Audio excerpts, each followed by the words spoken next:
All right, so tonight we have Bryant Wood, our stage 6 master coach of breathwork and beingness. And today we are going to continue on the journey of diving into this beautiful emotional regulation process, especially when we get lost in the unknown. Right now, we're in Scorpio season, which is about death and rebirth. And sometimes that can be intense. So Brian is a master of breath work. He has been a part of this for years and years since the beginning, like the beginning. And if you have never met Bryant yet, he's also one of my best friends in the whole world. Bryant, thank you for being here and welcome. Hey, thank you. I love you so much. You're the best. We always do one of these, right? It's like you get the fire going and you're like, Chelsea, yes. Yeah. Okay, hold on. My screen's getting like this. Okay, cool. Um, it's good to see a lot of familiar faces. Proud of all of you for being here. Randall, Carrie, Allison, it's good to see you again. Um, and thank you for doing the internal work and devoting a lot of time to the quality of your life. I'm inspired by that. That's my main focus as well. And for everybody else that I haven't met yet, Mermaid Scorpio, cool, amazing. And we're gonna get started. So I spoke to Chelsea today over the phone and kind of got the download of what you guys have been through, where you guys are going, and how I can best contribute to this container. And she brought up the term RIGPA. Has anybody heard about this before? The term RIGPA? No. Okay. So this is full on cultural appropriation. I'm not teaching on the term RIGPA, but I'm going to give you from my experience and my understanding what it means to me. First, I'll give you the definition from Tibetan Buddhism from ChatGPT of what RIGPA is, and then we'll riff off of that.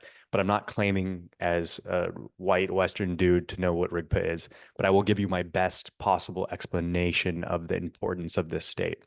So what ChatGPT said is RIGPA is the natural state of mind that is pure and free of obscurations, the fundamental nature of consciousness, which is clear, luminous, and aware.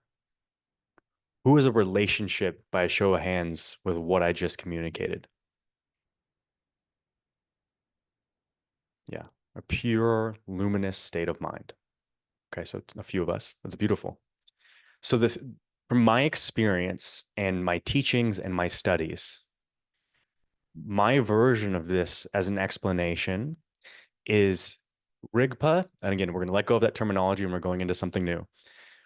What we experience in the school of life as a human being is both pain and pleasure. Felt pain, right? Who's felt pleasure? Okay. Who's felt a severe amount of pain, like so much pain? I have for sure.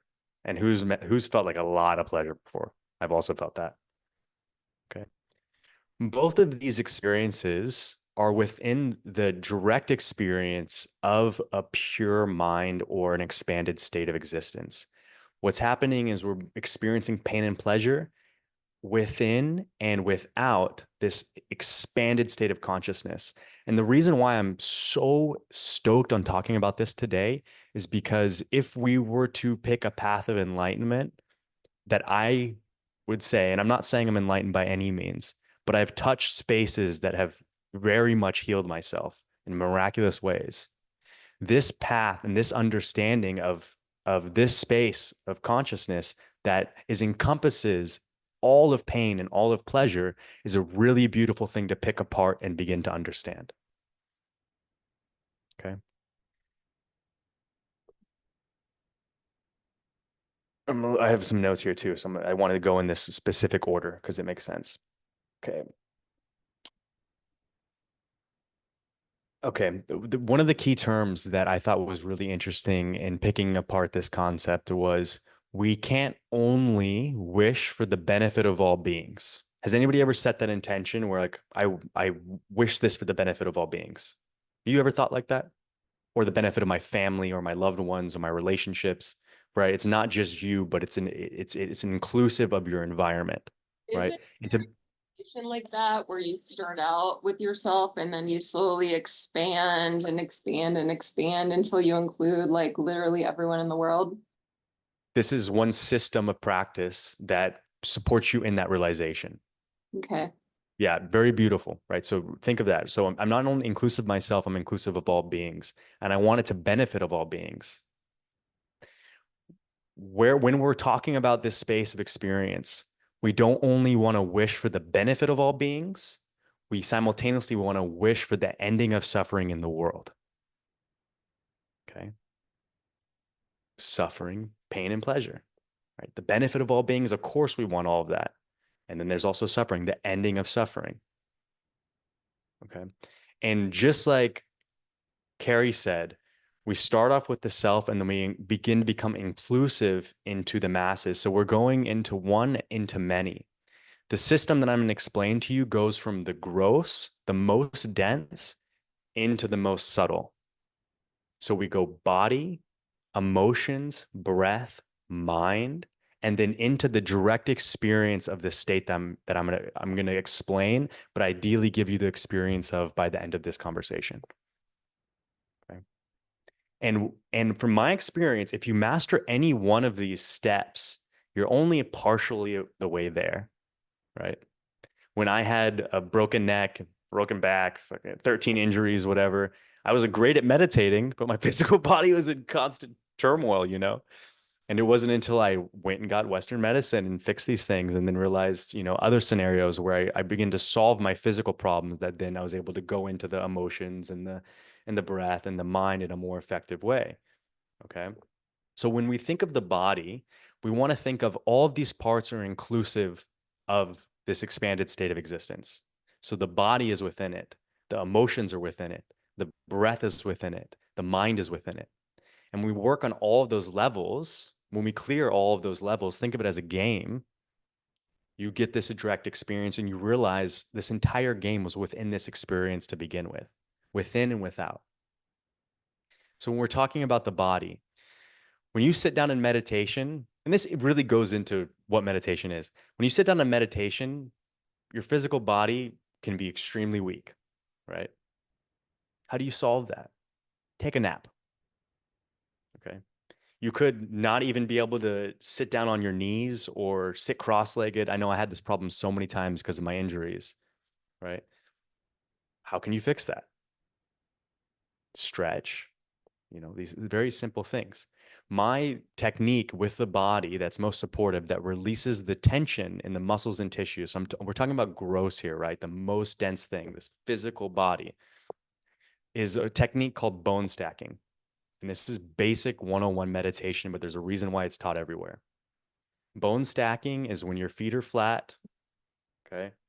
Your ankles are in alignment with your knees are in alignment 90 degrees with your hips, your spine is straight, your chin is slightly tilted down, your shoulders are back, and your hands are palms face up or down.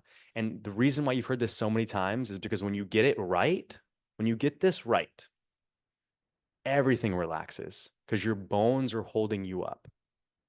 And that relaxation affects your emotions, it affects your breath, and it affects your mind. Okay, remember, we're going gross into subtle. Make sure I'm hitting every point here. Same thing goes with, hilarious. Same thing goes with simple things like hydration and nutrition. This is like your spaceship, right? It's the thing that we're in most mentally control of is this spaceship. Hydration, nutrition, and it sounds simple, but when it's the basics are key here. Getting sleep, right? It takes effort to get into this state. And what we're doing with each one of these things, we're getting it into the highest vibration possible. So, what is the highest vibration of my physical body? Well, it's flexible, it's strong, it's rested, it's nourished, it's hydrated. The highest vibration. And when you think of vibration on each one of these states, my body is the healthiest it can be, then what you don't experience is all the limitations that can come along with it. We can either learn from pain or we can learn from pleasure. Then going into emotions. And I'm going to give you a very brief but multi-perspective experience on what emotions are. Dalai Lama created this thing with one of the top emotional therapists in the world called the Atlas of Emotions. And they researched all the different concepts of emotions around the world. And there's 5 key emotions that were all socially accepted as like the main emotions, right? I'm not saying that there's not 40, 50 emotions, but these were the 5 emotions that throughout culture, everybody can collectively agree that they experience. Okay. And you're going to actually really, I thought this was so funny and a little fucked up, to be honest. So, so anger, disgust, sadness, fear, enjoyment. You think of the ratio there, right? 4 out of 5 just kind of sucked to experience. I thought it was so funny. I was like, what the heck? 4 out of 5 of the different emotions that we all experience are just a little not that fun, but it's important to be aware of it. So within these 5 emotions, then branches out every other category of emotion. Okay. And these different categories of emotions are important to realize because you know what you're dealing with. And then when you go deeper in it, when you experience these 5 emotions, really what research suggests is that there's only 3 reactions that you take based off of these 3 emotions. And it's different for every emotion, right? But 2 of these 3 emotions are less productive. Like one can create more chaos, the other can suppress the emotion, and then the other one supports you in productively processing it. So if you think of what's going on here emotionally, you have 1 out of 5 emotions that feel good, and then you have 1 out of 3 possible reactions collectively that are productive to support the healing of that emotion. Fascinating to me. So what's interesting here is even though this comes from the Dalai Lama and the top emotional researcher, science says that there's actually not an emotional system in the body. And this is fascinating to me. Okay. So what we think fear is, what we think um, uh, disgust is, what we think enjoyment is really our brain guessing that that's the experience that we're having. There's an ensemble of sensations that are occurring, and our brain is guessing that that's the emotion that we're experiencing. So you can have this rumble in the tummy that you interpret as, oh, I'm hungry in one moment, but you might have that same rumble in your tummy when you're fighting with your spouse and think like, oh, I'm sick to my stomach because she's being so mean to me, right?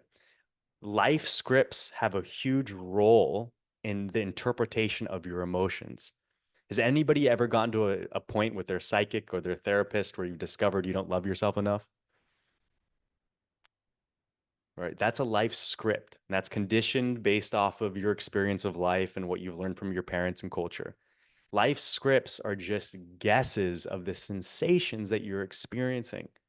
So you not loving yourself in this moment could just be your body is exhausted and you haven't gotten enough sleep. And that could be a core wound, is that you're used to being exhausted all the time. And your interpretation of that core wound could be, I don't love myself. And that both is correct. But the solution is going into the sensations of the experience that you're having. Let me see what tool I chose for this. Okay. So there's really 2 ways to deal with emotions that I find to be very productive. Okay.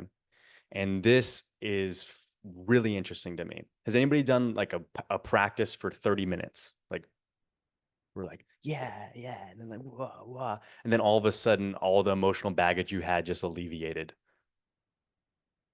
right? Or the pain just goes away. I did Okay.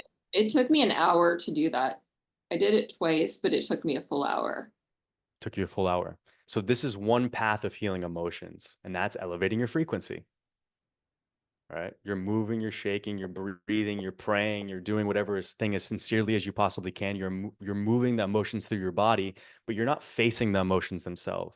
So there's one path of elevating the frequency through breath work and meditation and dance and tantra and all the beautiful things that you're learning that absolutely works, right? 1 hour of sincere practice can support you in really purifying any emotion. And the other avenue, okay, which I also found fascinating, is going into the emotion. And That's what up until I sat with the emotion. Like I have other practices like running, but like I wanted to sit with the emotion because someone told me that you can only experience emotion for 90 seconds and it's gone. And I was like, that's BS. So I actually tried it and twice. It took me like it took me a full hour for that emotion to like be processed. and I think that's more accurate to tell people, right? It might take you an hour or 2 hours. It might take you 10 seconds, you know? For example, so I chronic pain in a way is similar to an emotional state, right? I had all these different injuries from wrestling. And what happens is the injury healed, but my mind kept the pain signal on of the injury itself, and it was interpreting it as fear. So I'd fear my body, which is one of the core emotions, right? And it wasn't until and this is the one path, faced the fear. And I'm not talking about faced it as I looked at it, I screamed it out, and all these things. I'm not saying that's great. I'm not great. But acceptance here is key. And acceptance feels like what? It feels like a parasympathetic, grounded, relaxed state.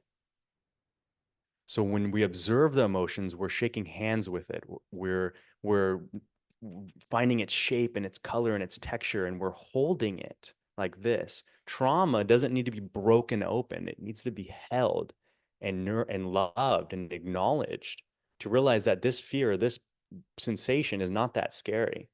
And it begins to unravel. That is wild to experience and understand, that emotion unravels and you break free from it by facing it. It was there to protect you to begin with. Okay. So there's one path of elevating the frequency through practice. The other path is shaking hands with your emotions, but not from a place of like, good to meet you, sir, from like, hi. You ever shook someone's hand that was completely relaxed? It's really creepy. But I trust the guy because he has no stress, or woman or non-binary spiritual being, right? I trust them because they're relaxed. I'm like, oh, cool.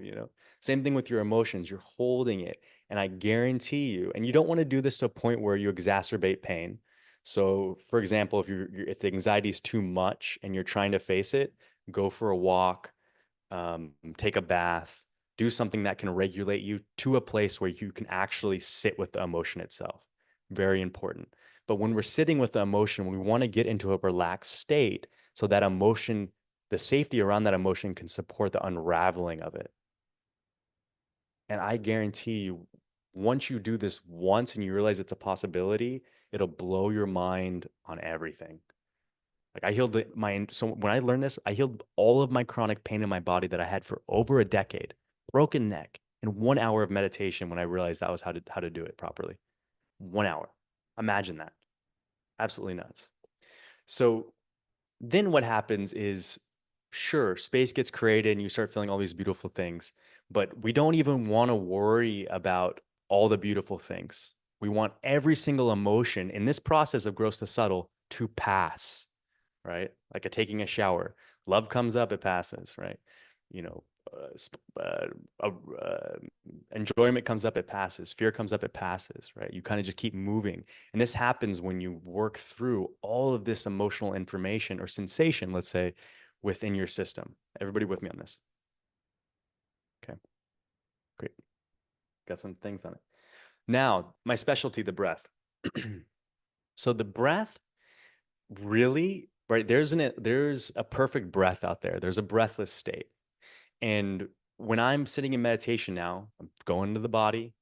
I'm working through the emotions I need to process. I'm rewiring the brain around these emotions. So when I face the fear, I'm also rewiring the brain to feel love, and then I'm going into nothingness. And then I open my breathing channels, right? And you guys done Nadi Shodhana before? You just inhale through the nose, clear one channel, and through the other, you keep clearing, clearing, clearing. All right, so two main channels here, right? There's obviously a systematic way to do that where and you hold and then you exhale. What I do is I go and I pick my nose like this. I'm literally just opening it up. I'm like, I do this in the car too. My wife's boogers everywhere. She's like, what are you doing? And I'm like, I'm clearing out my breathing channels. And then I get my breath going with my mouth. And again, this is not the most productive way to breathe, but I'm just opening up my breathing pattern. I'm waking my alveoli sacs in my lungs, and I'm like, I'm just getting used to the breath moving through my body. Right? 10 seconds of this, you're like, yeah, I'm opening up my breath, right? And getting back to that first breath of life. And it's very embodied. You go from like, okay, I'm breathing 4 seconds in to 8 seconds out. And that's effective and important to downregulate. Yes, yes, yes, yes, yes. But think about opening your breathing pattern, opening up, taking in breath into every cell of your body. Okay. So imagine this. Imagine your body's feeling amazing. All of your emotional baggage, your samskaras, right? Your tendency to react to sensations is completely healed. There's nothing there other than spaciousness. And then your breath, your delicious breath is breathing in life into every cell of your body. Are you following me how good this sounds? Talking about like the simplicity of this. Okay.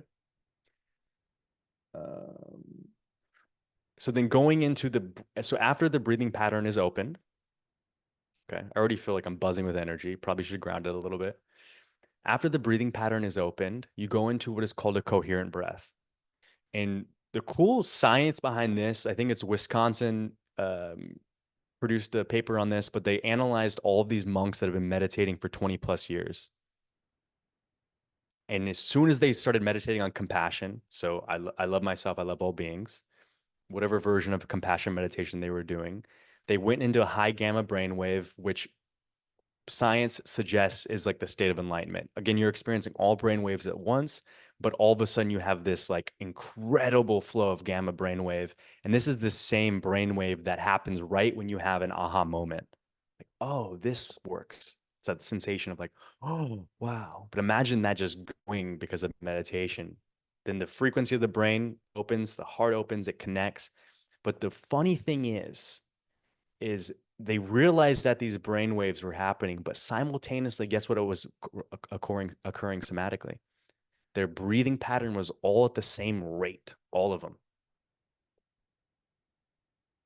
That's just a random finding they had. And it Was was coherent, breath per coherent. second? Say it again. Was it 7 breaths per minute? I mean, Close. Yeah. Yes. Close. Yes. Yeah. I I heard guess there you're was something like yeah, kind yeah. of special about the 7 breaths per minute. Yes. Well, 6 seconds in, 6 seconds out. So that comes out to around 7 breaths. Or 5.5, depending if you're taller, you're going to breathe 6 seconds in, seconds out. If you're shorter, 5.5. Again, you're going to find the perfect rhythm for you there. So this is called coherent breath. And as a breath nerd, you'll do I did like probably 200, 300 different breath works in my life. And then I got to a point, I'm like, but what is the healthiest breath that I should be doing right now? Not in a practice, not before bed, not to have better sex. Like, what is the breath I should be doing right now? It's like it was hilarious to me. And then at the time, there was zero research, and I finally came across it. It's available knowledge now to everybody. It's coherent breath. And this is the same breathing pattern that when they studied these monks that had these amazing brain waves and ability to meditate really beautifully, it was this 6 seconds in, 6 seconds out, 5 seconds in, 5 seconds out. Okay. When we're thinking about coherent breath, here are the mechanics. I'm going to go over it briefly, and hopefully we can go deeper into this another time. Or you study on your own and you learn this through experience, right? Which I think is also important. You're breathing in, your belly goes out about 2 inches, and you're breathing in energy from the front of your belly into the back of your spine. That's the first 2 seconds. And you're training yourself to do this properly so you can do this without thinking. It becomes an unconscious competency. So front to back, then you breathe into your side body. So left to right, like from the center, you're breathing out. So front to back, side body, up into the top of your thoracic cavity for 1 second. All in and out through the nose. 6 seconds, everything falls out. Okay, that's just the mechanics of it. So front to back, center, left and right simultaneously to the top of your chest, all the way out. Okay. That's going to be annoying to think about, but then when you do it about 10 breaths, you'll get the hang of it. Okay. Especially after you've worked on your body, you've worked on your emotions, your breathing pattern would be so much easier to master. Your emotions affect your breath affects your emotions, your body affects your breath affects your body. Everything's interconnected here.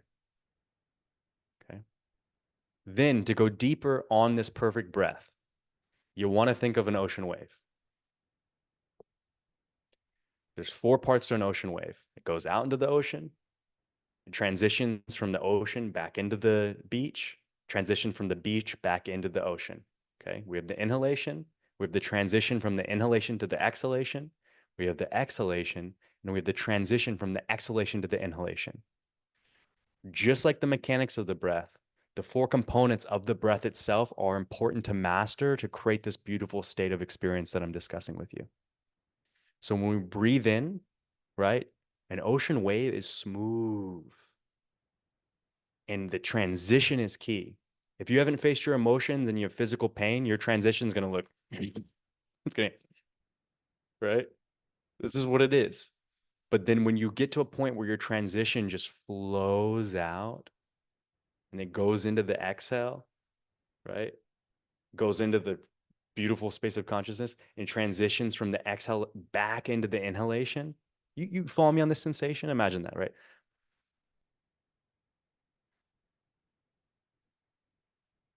Right? These 4 components.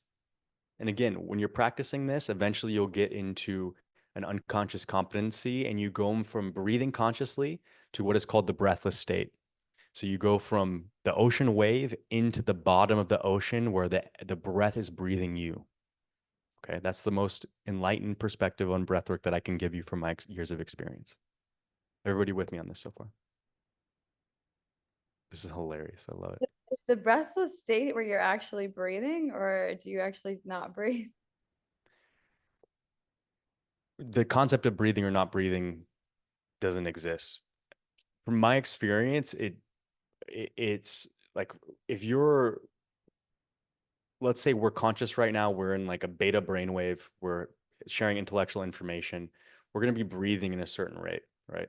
Once you get into that rhythm of the breath, you might be consciously doing it for a few seconds, but then eventually the idea of breathing just goes away. And yes, you may be breathing still, but in its essence is your energy and your energy. And I'll give you an example of that. Energy, love is coming into every cell of your body. Love is coming out of every cell of your body. Your body dissolves into love. Love is, love is not. You with me on that? It's an experiential understanding. So then we go into the mind.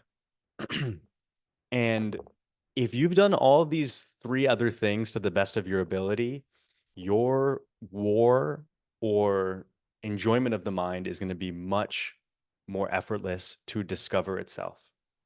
Okay. Two key components here. When we have emotions, we have physical tension, when we have a shallow breath, the way that we're thinking is going to be associated with those things. Every little nook and cranny of your body that has tension has a thought pattern associated with it. Okay. Has an emotion associated with it. When you clear out all of that debris and you're elevating your frequency in every step of this, when you get to the mind, right, you're going to have much less to deal with. One of the easiest ways to not get fooled within the experience of the mind is understanding the concept of urgency barriers. So when you sit somewhere long enough, eventually your body's going to have sensations of going to the bathroom or moving because you have back pain or whatever. Go to the bathroom, move because you have back pain, but then go back into meditation. And then when you have that like desire to go do something, if you don't have to go do it, dissolve the desire of it. Right? Oh, I have to go call my mom. Dissolve the desire of it. Or call your mom if you need to call your mom, but then dissolve the desire of it. Right? Oh, I need to go get a glass of water. Well, go get a glass of water.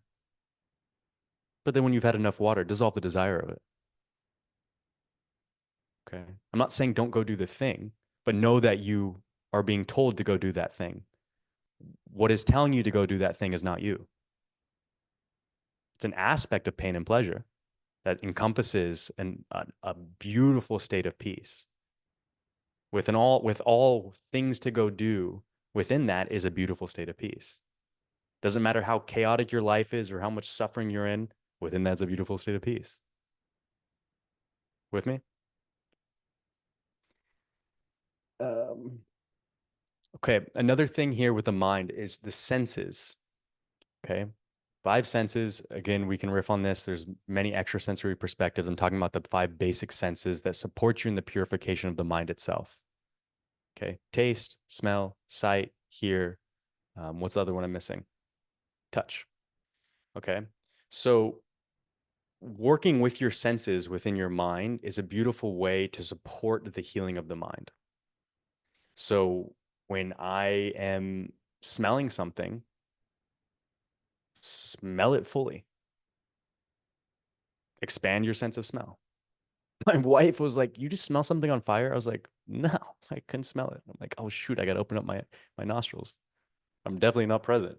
You know what I mean? But the practice of this is to use instead of denying the senses and saying, "Oh, this doesn't exist," actually being consumed by the senses. The difference of I'm not smelling that incense instead of like the meaning of incense dissolves, but I'm taking in the sensation of incense. Okay, that's the benefit of working with the senses. Is the meaning of it dissolves because you're fully becoming one with it.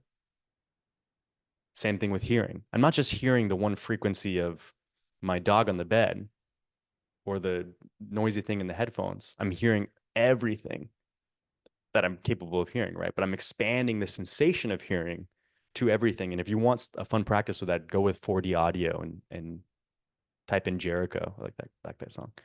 Okay. Same thing with sight. Have you guys ever heard of soft gaze? Right? When you're like this and you're focused on a single point. Okay. The beneficial way to do soft gaze is yes, focus on a single point, but expand your consciousness and expand your sight in every direction. Yes, have a focused mind, but expand it. See up, see down, see left, see right. Okay.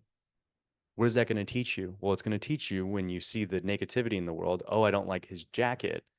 Expand my senses. Oh, no, there's more information here.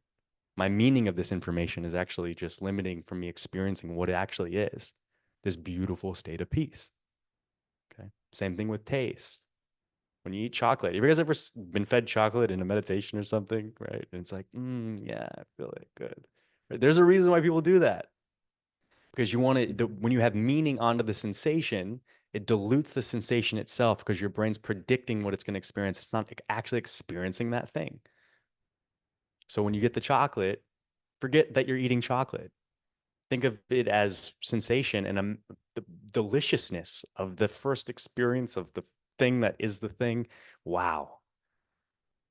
Okay. And these are just working with your senses. And the reason why we work with our senses and the mind is because we want to dissolve the meaning of everything. Next thing, if you're having a very hard time with your mind, mantra is the easy way to solve that. Mantra meaning tool, I believe.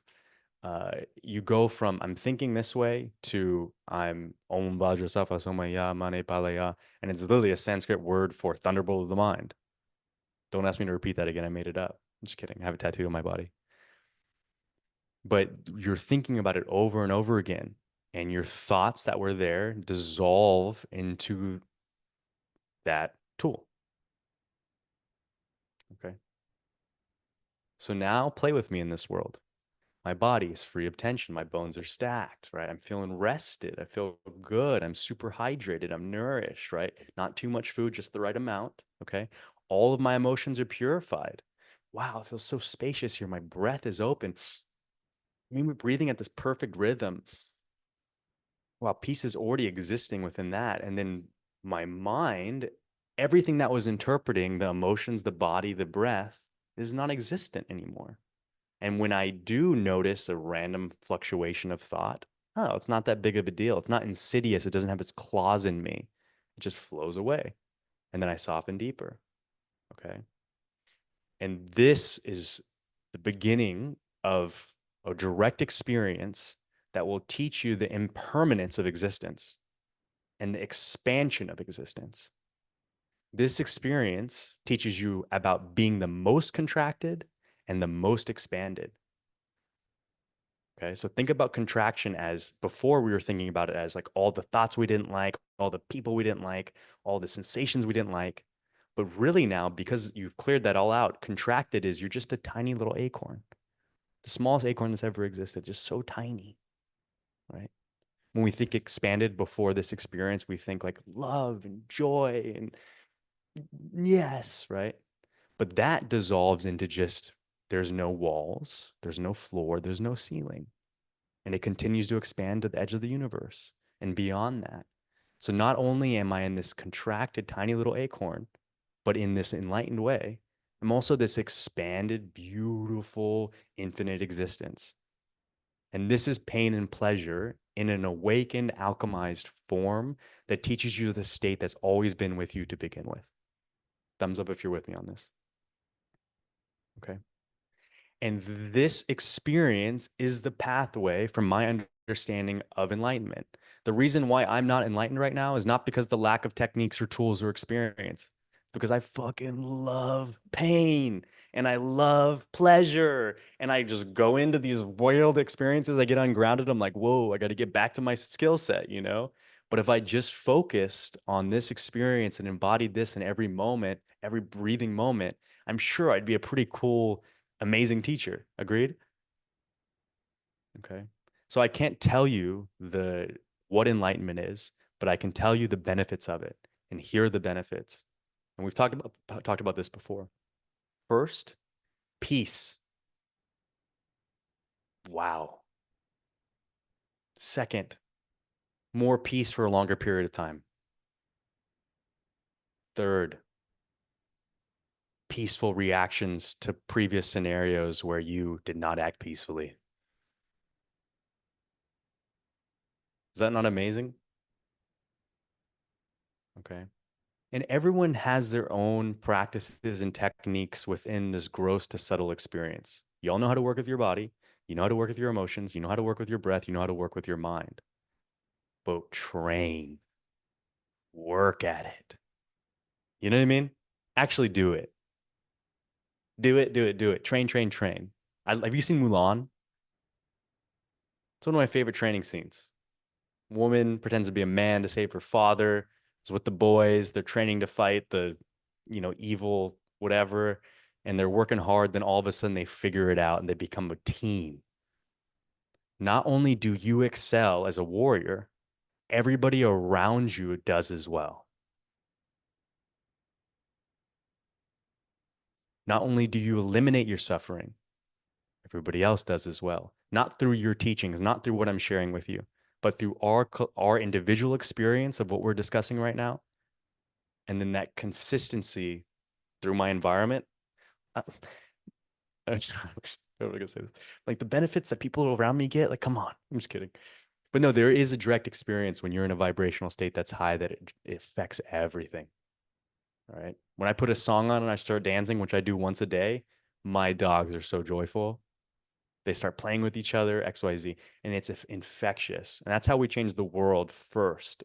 And ideally, I'm going to say this very briefly, but I think it'd be so beautiful for everybody to find their own path of this and then figure out politics and then figure out XYZ from this state of inclusivity. And I don't know if that's politically incorrect. I really don't know. But I'm just saying, what if all of the conditioning had less of a grip and you could think freely for yourself of what you know is best for yourself in the world? How would that impact the way that we communicate? So I have a practice to close this off, 444, by the way, on my clock. That's wrong. And it's a practice called white skeleton meditation. It's going to include some of the concepts of which we spoke about.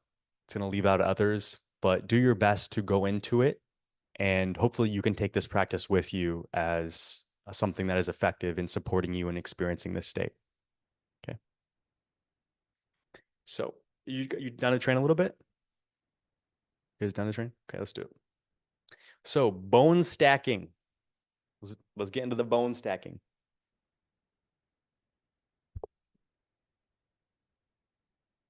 Find your version of it, right?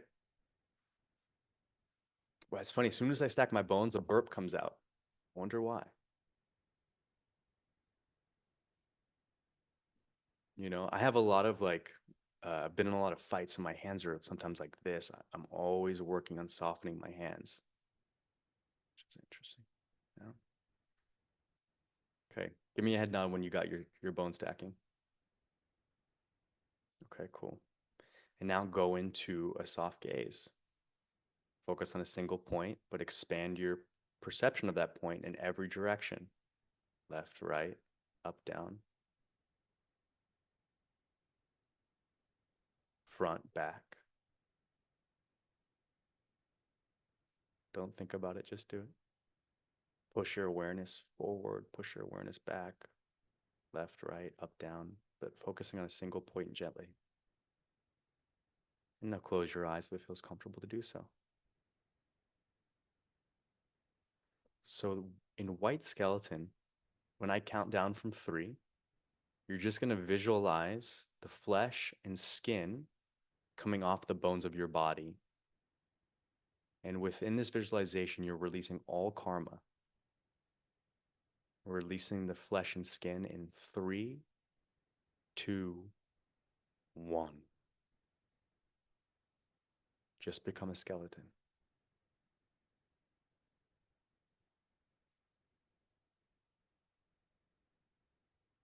Now we're going to bring our focus to the bones where our toes once were. And we're going to exhale all the breath from our body through the nose.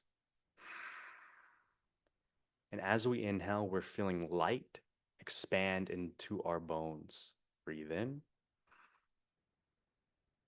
And exhale, soften.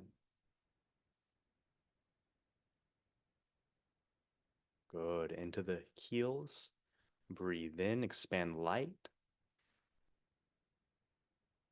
Exhale, soften.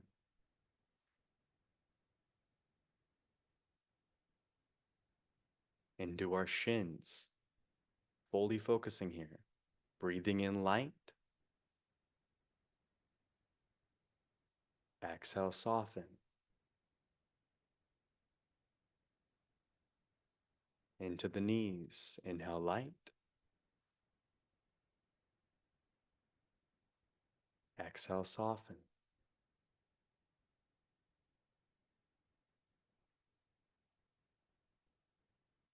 Into the legs. Breathing in light, expanding light. Exhale, let go.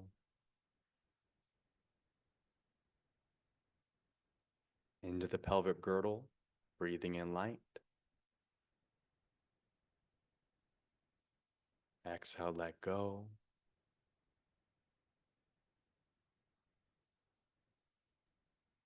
Into the base of the spine, breathing in light.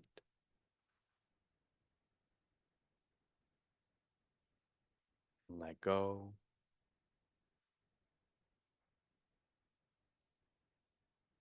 Into the bottom of your rib cage, inhale light.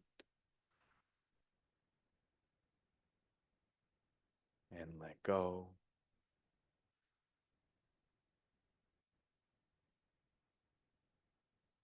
Into the top of the ribs, inhale light.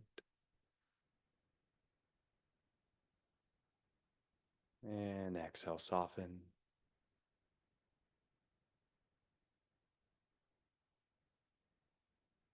Into the top of the shoulders, inhale light.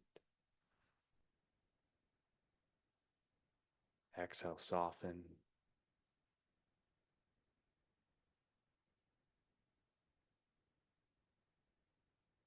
Into your triceps and biceps, inhale light. Exhale, soften.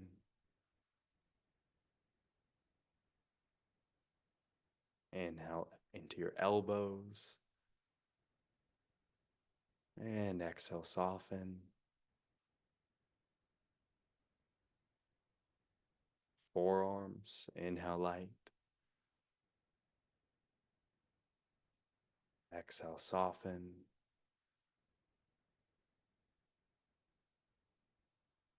Into your wrists and your palms, inhale light. Exhale, soften. into your fingertips. Inhale, light, expand.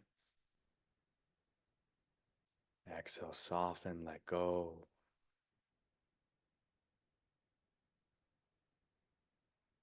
Into your neck, inhale, light. And exhale, soften.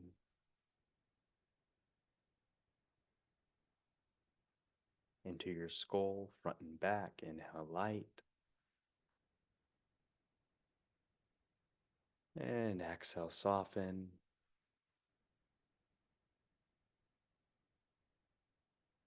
Into the top of the crown of your head, inhale, light. And exhale, soften. Beautiful. Inhale into all the bones of your body, breathing in light. And exhale, soften.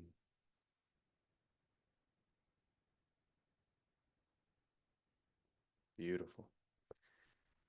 Now on the count of 3, you're going to imagine that the bones dissolve into dust and you just become light. In 1, 2, 3. Just become light.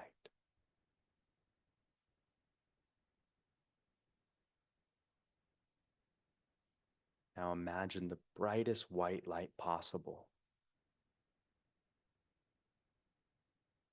Even brighter. Even brighter. Now expand this light into every direction, all the way in front of you, all the way behind you, above you, below you, to the left, to the right.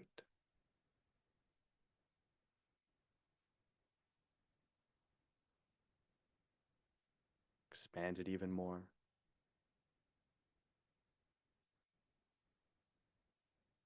And from this expanded state, imagine you are the smallest little acorn, the tiniest little cell.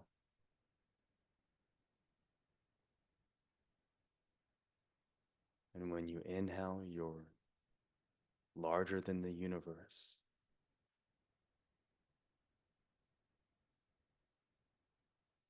And when you exhale, you're the tiniest little acorn, littlest cell. And as you inhale, the entire universe is within you.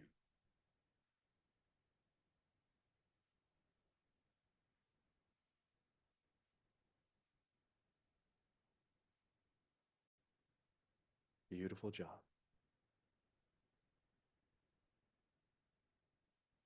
May this practice benefit all beings. May it end their suffering.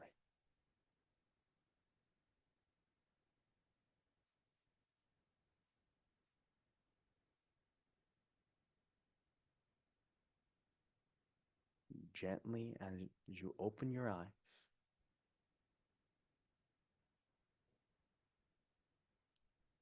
look at me. And the question is, where are we placing our awareness? Is it here? Is it here? Or is it everywhere in a rainbow of colors shooting out faster than we could imagine?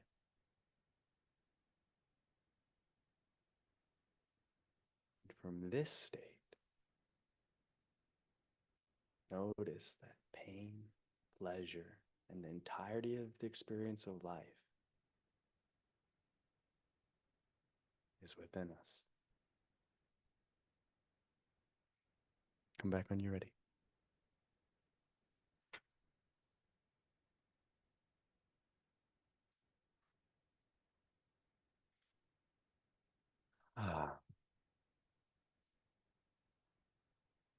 First person to say a word hasn't healed their urgency barriers yet.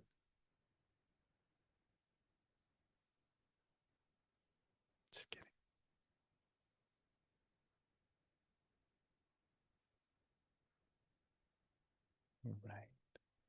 How are we feeling?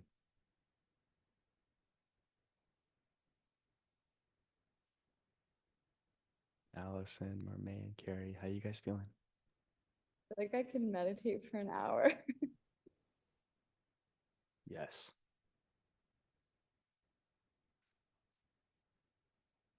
Yeah, we could go on forever.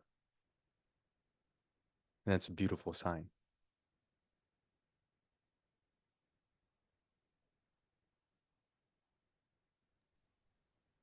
Yeah, I also felt um really interesting sensation going through. My whole mouth was tingling during that meditation, and like I was feeling like extremely high, and I didn't know you were gonna say to dissolve us, and I definitely noticed like a oh shit, I'm gonna dissolve, but then also like it really popped me into a state of pure meditation, and when you were like come back, I was like no, I'm not. Yeah. And the longer you stay in that state, you get to reap the benefits. And the fact that you have access to that experience. Ooh. Ooh. That's why I feel so good no matter how shitty life is. Because I'm like, I know I can get there. You know what I mean? I know that I'm choosing the shittiness. Yeah. You know what I mean? And I'm not saying that's productive. I'm just saying that's my personal experience right now. Cool. Enlightenment, who knows? But clear vision, being light, free of obscurations. I'm pretty sure I'm pronouncing that word wrong. But if you think of a balloon, there's stickers on a balloon, and all of a sudden you just rip the stickers off, and it's this beautiful balloon. Right? Worth training every day to experience more of this state because who knows? I don't. Right? But I know it's important. Okay. Any questions or anything? I think there's a closing talk with Chelsea at the end of this. I appreciate you so much for having me today.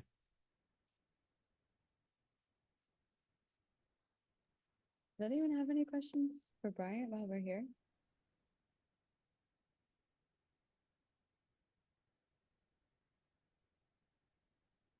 If you don't, that's a good sign. It means I made no sense or you get it.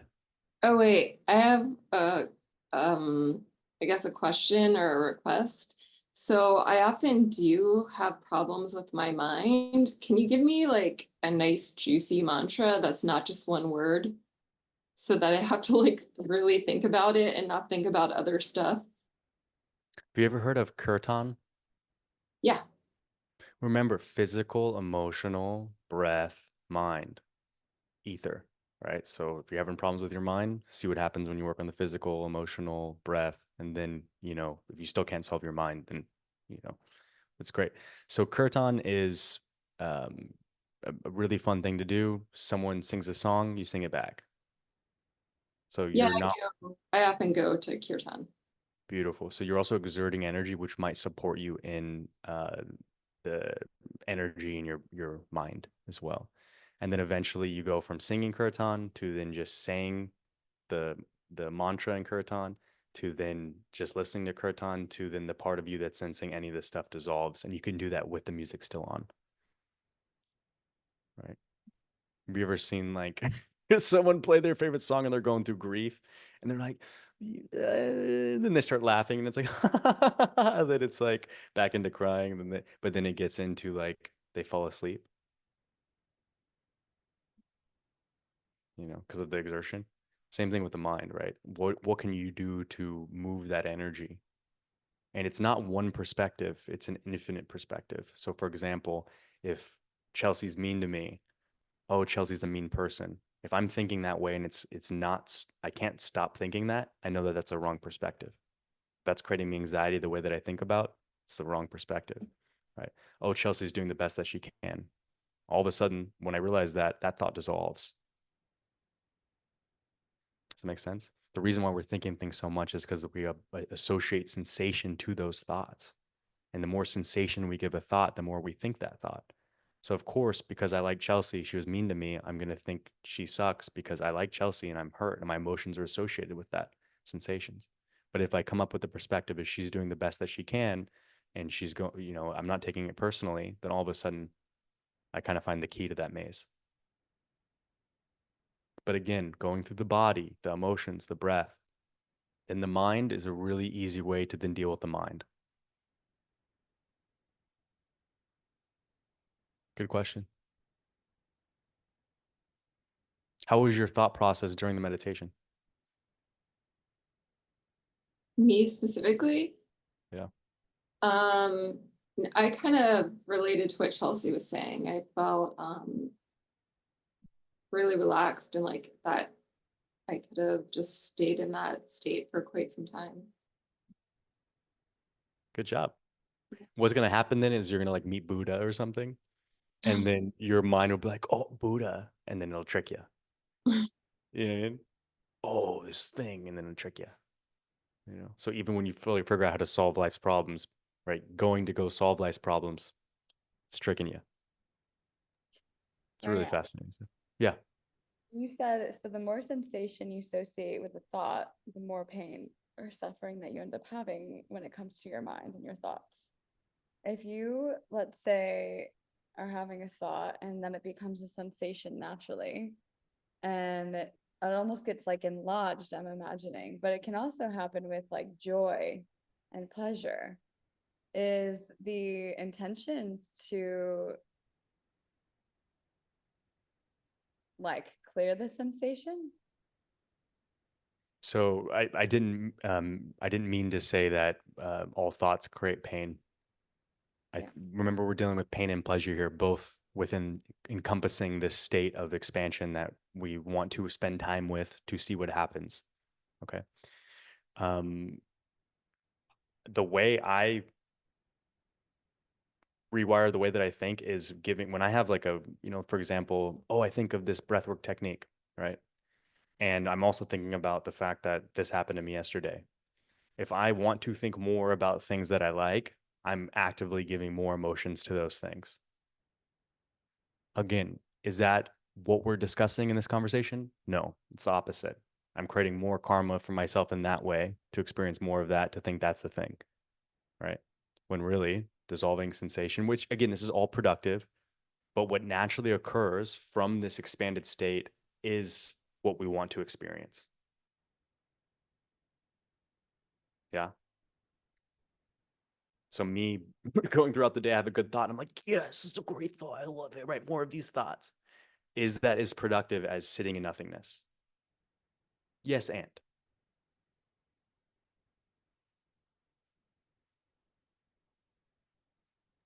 And Beautiful. this is, by the way, encompassive of the feminine energy too, like the sparkly everything, right? I don't want to make it sound like a rigid masculine practice, which I think, again, our interpretation of masculine and feminine, also feminine, masculine, and it's different in Tibetan versus this, but container versus expression, right? Does anyone else have a question for Bryant before we ask if you have a question? Do we feel like we understand the concept pretty well? Show of hands. Yeah, pretty good. Okay, cool. Now it's just training. Just training. So if we were Okay. Yeah. one last thing, if we had to train one thing, what would you recommend? Is it the breath that you said, the coherence breath? Oh, for sure. Yeah, I mean, breath always. When you breathe, it's gonna just teach you all this stuff naturally. It'll teach you what it feels good in your how to be feel good in your body and your emotions and your mind, and then teach you about what we're experiencing. But that being said, it teaches you about those things because you're also learning about those other things, right? Working with your breath teaches you how to feel emotionally stable, right? Which then teaches you about your emotions. Working with your emotions also teaches you about your emotions, that kind of thing. Yeah. Beautiful. Amazing. Cool. Okay. Can we all take ourselves off mute, rub our hands together, generating some electricity? And can we please all give Bryant Wood a big Ashtahay? Ashtahay. Hashtag. Thank you so much for having me. Love you guys. So good to see these familiar faces too.